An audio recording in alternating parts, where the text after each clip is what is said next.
presidente do Senado, Rodrigo Pacheco, disse há pouco que é plenamente possível que o novo marco fiscal seja votado amanhã.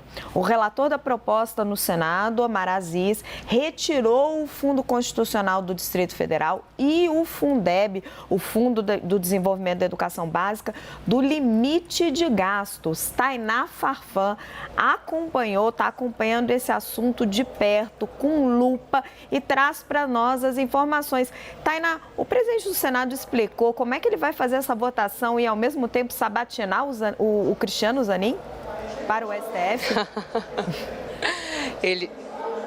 Ele não explicou não, viu, Raquel? Só confirmou que essa votação, as duas, vão acontecer amanhã no plenário da Casa. Uma ótima noite para você e para quem acompanha a gente aqui na CNN. Pois é, Raquel, amanhã vai ser um dia extremamente importante aqui no Senado, com pautas de interesse especial do governo. Então, Pacheco confirmou agora há pouco, assim que ele saiu ali do plenário da Casa, a gente abordou ele confirmou a votação tanto do texto do novo marco fiscal quanto da indicação de Zanin para o Supremo Tribunal Federal. Hoje pela manhã foi lido o relatório do senador Omar Aziz, o relatório do novo marco fiscal na Comissão de Assuntos Econômicos, na CAI, por onde esse texto precisa avançar e ser aprovado antes de seguir para o plenário da Casa. Como teve um pedido de vista por parte do PL, a votação do novo marco fiscal ficou agendada para amanhã na Comissão de Assuntos Econômicos, às 8h30 da manhã. E por que tão cedo? Porque às 10 horas da manhã está prevista a sabatina de Zanin na Comissão de Constituição e Justiça. Pois bem, passado esse texto aprovado na CAI, ele segue para apreciação no plenário da Casa, como confirmado agora há pouco pelo presidente do Senado, Rodrigo Pacheco. Você trouxe aí um pouco sobre as alterações que Omar Aziz fez ali no texto. A gente já tinha trazido que Aziz era sensível a essa questão do Fundo Constitucional do Distrito Federal e, de fato, ele deixou esse fundo de fora da nova regra fiscal, também deixou de fora o Fundeb, o Fundo Nacional de Desenvolvimento da Educação Básica, e ainda investimentos na área da ciência, da inovação e da tecnologia. Ao todo foram 74 emendas, ele acatou 18, sendo algumas coincidentes. Também fui conversar com líderes próximos à Lira na Câmara dos Deputados que terá que apreciar novamente esse texto por conta das alterações, e eles afirmaram que na Casa essa apreciação só deve ser para daqui a uns 15 dias. Agora a gente vai escutar um trecho do que disse o presidente do Senado, Rodrigo Pacheco. Olha só. É importante aproveitar o quórum de quarta-feira. Acho que é plenamente possível votar a indicação do Dr. Zanin logo após o arcabouço fiscal, né? Vamos ter toda a condição e quórum para isso. Aí, Leandro Magalhães, ele está dizendo que dá tempo de fazer tudo ao mesmo tempo agora. Eu conversei com o presidente do Senado, o Rodrigo Pacheco, às 11 horas da manhã, mais ou menos de hoje, e ele já havia falado, não, amanhã é o dia de votação do marco fiscal, ou seja, é o dia. Eu questionei, vai dar tempo? Porque vai ser um dia bem agitado no Senado. Ele estava bem confiante. E agora à tarde a Tainá Farfan traz... Falcão está ali. Toda vez eu sempre troco o nome das duas. Eu não confundo, não. Tainá. Aí houve essa confirmação agora à noite. Agora vale destacar também que, como houve alteração na matéria no Senado, Raquel, a matéria vai ter que voltar para a Câmara dos Deputados, né? E isso é um novo desafio para um Palácio do Planalto. Veja que está tudo... É difícil você ser ministro da Casa Civil ou de Relações Institucionais, porque vai ser um outro teste que a Câmara dos Deputados vai apresentar, né, para o Palácio do Planalto. Houve alteração, aí vai depender da boa vontade dos parlamentares ou não, dependendo aí das articulações, para aprovar ou rejeitar. Tainá, a Falcão, a nossa Tainá aqui, a Tainá Farfan também nos ajuda muito, mas a nossa analista é a Falcão. Tainá, a sua xará estava fazendo conta, né? Disse volta para a Câmara, o pessoal está esperando 15 dias. Será que o marco fiscal ainda antes do recesso, primeiro semestre, para não atrapalhar a tributária? Como é que estão as suas contas aí e as contas do Arthur Lira?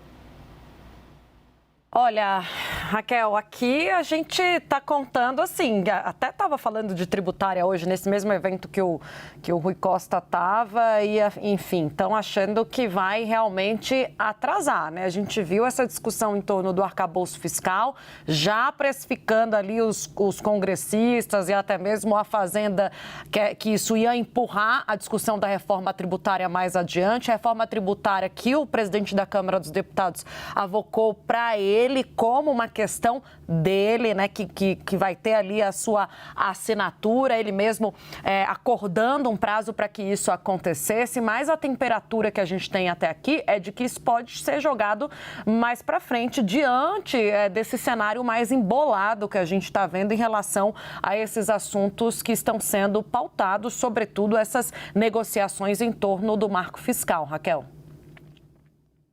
Larissa, como é que você está vendo? Semana difícil, né, de articulação em torno de temas econômicos, esse vai e vem no marco fiscal. Discussão da reforma tributária também está super intrincada. O presidente Arthur Lira conversando com governadores, os prefeitos das grandes cidades muito incomodados. Olha, a primeira coisa, eu acho assim, a gente não pode menosprezar o grau de eficiência que os parlamentares ganham quando eles querem e fecham acordos, né? De repente, tudo se aprova rápido, tudo vota rápido. Não acho que é uma questão de dar tempo com sabatina ou sem sabatina. Uma coisa que eu acho muito importante a gente pontuar sobre o novo arcabouço fiscal é que o Senado está batendo na tecla faz tempo e, obviamente, não seria diferente dessa vez, que não quer parecer, ainda mais na votação de matérias tão importantes como o novo marco fiscal, só com uma mera casa que carimba o que a Câmara dos Deputados decide, né? Então, já existem negociações ali que sempre correm nos bastidores para que os senadores eventualmente possam fazer alterações.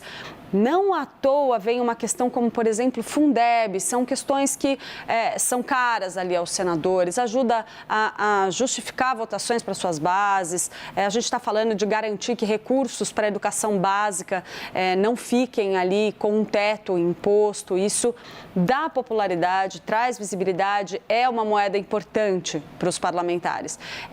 Quando a gente tem um cenário como esse, já era esperado que o Omar Aziz fosse incluir esses itens no relatório dele, já havia ali essa expectativa, mas esse texto retorna para a Câmara dos Deputados com uma negociação já bem engatilhada.